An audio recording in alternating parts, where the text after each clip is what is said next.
বন্ধুরা, এখন আমি তোমাদের সাথে যে রেসিপিটা শেয়ার করব, আমি চম্পা বলছি। রেসিপিটি তোমাদের সাথে শেয়ার করছি। তোমরা রেসিপিটি তৈরি করে খেয়ে দেখবে, একদম অনুষ্ঠান বাড়ির মতো আর সুগন্ধ দিয়ে আমি এই রেসিপিটি তোমাদের সাথে শেয়ার করছি। এটা হলো আজকের নিরামিষ ইঁচড়ের আলুর ডালনা। এবার এর মধ্যে আমি দিচ্ছি হলো জিরে, আদা, লঙ্কা বাটা, এইখানে নারকেল আর কাজু কিশমিশ আর এইটা পোস্ত বাটা, আর দিচ্ছি তোমাদের সাথে আমি এবার কড়াইতে দিচ্ছি তেল। আজকে আমি একবার আলাদা আলাদা করে ভাজা করে করে তুলবো না, একবার আমি তোমাদের সাথে শেয়ার করব। এবার আমি এর মধ্যে দিচ্ছি কিছুটা জিরে, ও আরেকটা তোমাদের সাথে বলতে ভুলে গেছে, ওর মধ্যে কিছুটা আছে মগজদানা।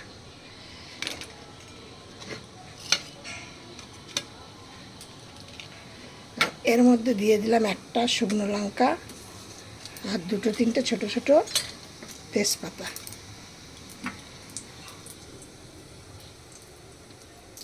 একদম অল্প তেলে বিয়ে অনুষ্ঠান বাড়ির প্যাটেলে তো এই ইঁচড়টা তোমাদের সাথে করবে। এইখানে আছে একটা বড় সাইজের আলু, আর এইখানে আছে মিডিয়াম সাইজের একটা ইঁচড়।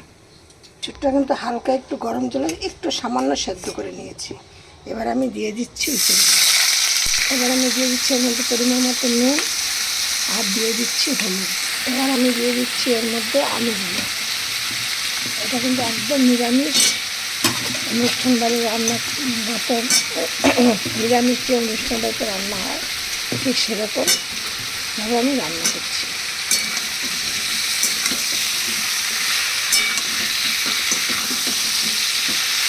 একদম এইভাবে রান্না করে তোমরা দেবে, একদম ছোটো বাচ্চা থেকে বুড়ো পর্যন্ত সবাই হাত চেটে চেটে খাতে দেখবে। আর এর মধ্যে একে একে সব জিনিস দিয়ে দেবো। এর মধ্যে দেখো 2 চামচ দিচ্ছি আদা, জিরে, লঙ্কা বাটা, একদম 2 চামচ দেবো, আর দেবো না।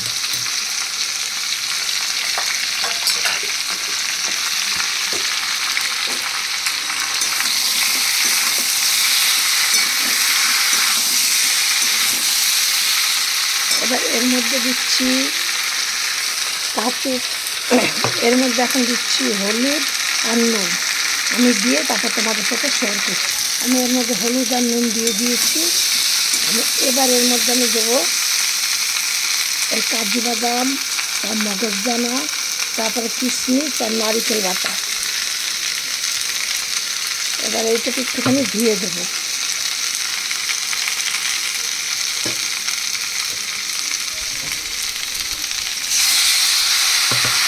আমি মশলা জায়গাটা একটু ধুয়ে দেবো। এবার এর মধ্যে আমি দিয়ে দিচ্ছি কিছুটা কাশ্মীর লঙ্কার গুঁড়ো কালারের জন্য, ছোট্ট চামচের 1 চামচ। আর দেবো এখন একটুখানি চিনি। আজকে আমাদের নিরামিষ রান্না তো, যার জন্য আমাদের অনেক আলাদা আলাদা করে রান্না করতে হয়, ওই জন্য একবার করে রেখে দিচ্ছি আর করছি। ওই জন্য তোমাদের দেখাতে পারছি না ঠিকঠাক করে। আর এই মশলাটা হয়ে গেছে, আমি এবার এর মধ্যে দিয়ে দেবো জল। দিয়ে দিলাম জল। এবার ঘুরে আসছি ঠিক 10 মিনিট, 5-6 মিনিট বাদে। দেখো আমার ঝোলটা প্রায় হয়ে গেছে ইঁচড়টা। আমি এখন এর মধ্যে কিছুটা দিয়ে দিচ্ছি গরম মশলার গুঁড়ো, আমি এলাচ, দারচিনি একসাথে গুঁড়ো করে রেখে দিয়েছি, আমি সেইগুলো এবার দিয়ে দিলাম। এটা কিন্তু বাজার থেকে কেনা না, এলাচ আর দারচিনিটা গোটা কেনা, সেটা আমি এরকম করে রেখে দিয়েছি। এবার একটুখানি গ্যাসটাকে লো করে দেবো। লো করে দিলাম। এবার দেখো রেসিপিটা আমার হয়ে গেছে। এবার আমি এটাকে দেখো আমি এবার নামিয়ে দিচ্ছি। এটা আমার তরকারিটা একদম সম্পূর্ণ হয়ে গেছে।